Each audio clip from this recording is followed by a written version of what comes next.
ભરૂચના બોલાવ સ્થિત રામજી મંદિર ખાતે સ્વચ્છતા અભિયાન હાથ ધરવામાં આવ્યું હતું। અયોધ્યામાં ભગવાન શ્રી રામના ભવ્ય મંદિરની પ્રાણ પ્રતિષ્ઠાના પવિત્ર અવસરે પ્રધાનમંત્રી નરેન્દ્ર મોદી દ્વારા દેશના તમામ ધર્મસ્થાનોનું સ્વચ્છતા અભિયાન હાથ ધરવામાં આહવાન કરાયું હતું।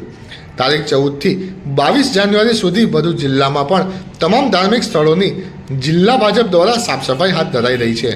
ભરૂચ બોલાવ સ્થિત શ્રી રામજી મંદિરે આજે ગુરુવારે ધારાસભ્ય રમેશભાઈ મિસ્ત્રીની અધ્યક્ષતામાં સફાઈ અભિયાન હાથ ધરાયું હતું, જેમાં મહામંત્રી નિરલ પટેલ, ધર્મેશ મિસ્ત્રી, સરપંચ નિમિષાબેન પરમાર, યુવરાજસિંહ પરમાર, હેમંતભાઈ પ્રજાપતિ સહિતના જોડાયા હતા।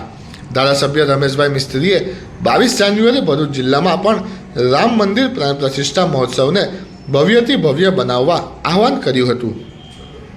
વૈશ્વિક નેતા અને દેશના યશસ્વી પ્રધાનમંત્રી શ્રીમાન નરેન્દ્રભાઈ મોદીના વરદ હસ્તે તારીખ 22 જાન્યુઆરીએ અયોધ્યા ખાતે ભગવાન રામની પ્રતિષ્ઠા થવા જઈ રહી છે।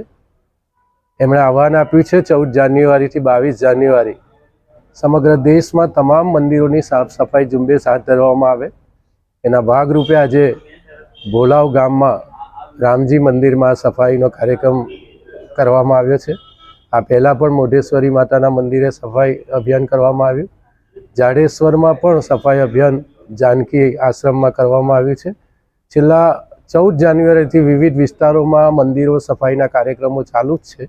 હજી 22 તારીખ સુધી પણ આ અભિયાન ચાલુ રહેશે અને 22મીએ ભગવાન રામની કીર્તિને અનુરૂપ ભવ્યથી ભવ્ય એમનો જે પ્રતિષ્ઠા મહોત્સવ છે એમાં સૌ લોકો ભાગ લે એવી સૌને અપીલ કરવી છે।